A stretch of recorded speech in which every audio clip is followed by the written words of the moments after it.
ओम शांति।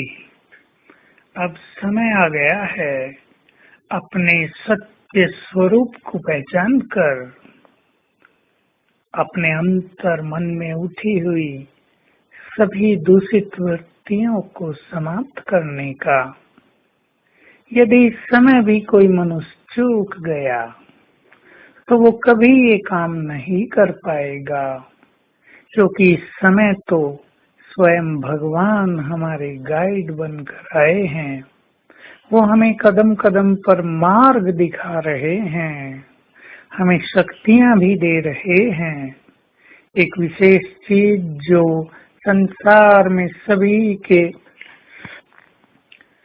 अनुभवों में बढ़ती जा रही है और बढ़ती जाएगी कि सभी के अंदर बहुत दूषित वृत्तियां, कामुक वृत्तियां, निगेटिव फीलिंग्स और जन्म जन्म के विकर्मों का इफेक्ट इमर्ज होने लगा है। न चाहते भी अनेक व्यर्थ संकल्प मनुष्य को अपनी चपेट में लेते जा रहे हैं।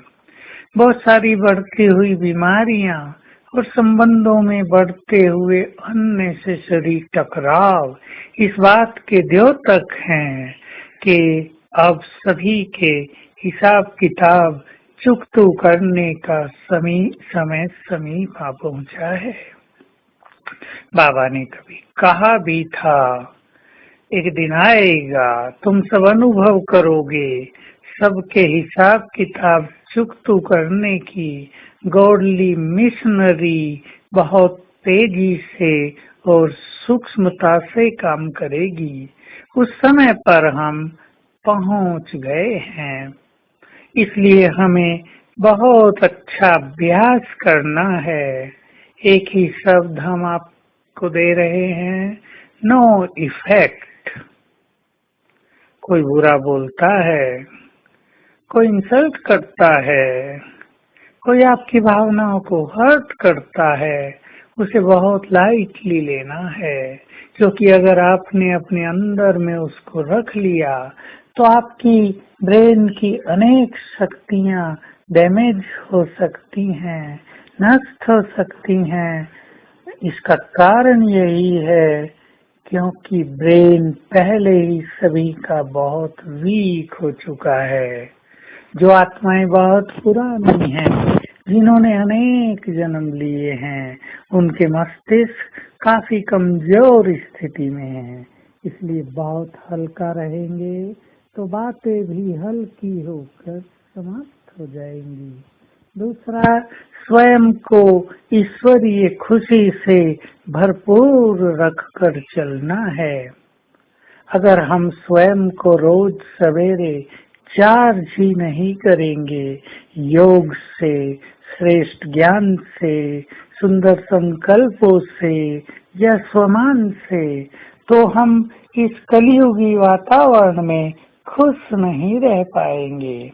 और यदि हम खुश नहीं रहेंगे तो अनेक निगेटिव बातों का इफेक्ट हमारे ऊपर आता रहेगा। तो हम समय की नाजुकता को पहचान कर स्वयं को खुशी से भरपूर करें। खुशी के कुछ बहुत सारे संकल्प अपने पास नोट रखा करें और बीच बीच में उनकी स्टडी करते रहें। साथ में बहुत हल्का रहना है। हम जानते हैं हल्का रहना संगठनों में आजकल सरल काम नहीं है, लेकिन जो आत्माएं स्वमान में बहुत रहती हैं, जो बाबा को अपना जिम्मेदार समझकर चलती हैं और जो अपने सत्य स्वरूप में स्थित रहती हैं, वो दूसरों से मान सम्मान की कामना नहीं करती, दूसरे अप्रिशिएट करें इसकी कामना भी नहीं करती, इसलिए वो बहुत अच्छी स्थिति में रहती हैं। तो हमें फरिश्ता बनना है। ऐसे अभ्यास में हम रहेंगे। मैं चमकती हुई तेजस्वी आत्मा हूँ और मेरा ये देह भी प्रकाश की देह में बदल गया है और मेरे अंग अंग से रंग बिरंगी किरणें फैल रही हैं। मैं फरिश्ता पूर्ण स्वतंत्र हूँ। बंधन मुक्त हूँ, उड़कर कहीं भी जा सकता हूँ और बार बार उड़कर कहीं जाकर प्रकाश देकर आएंगे। आज सारा दिन ये अभ्यास चलेगा। ओम शांति।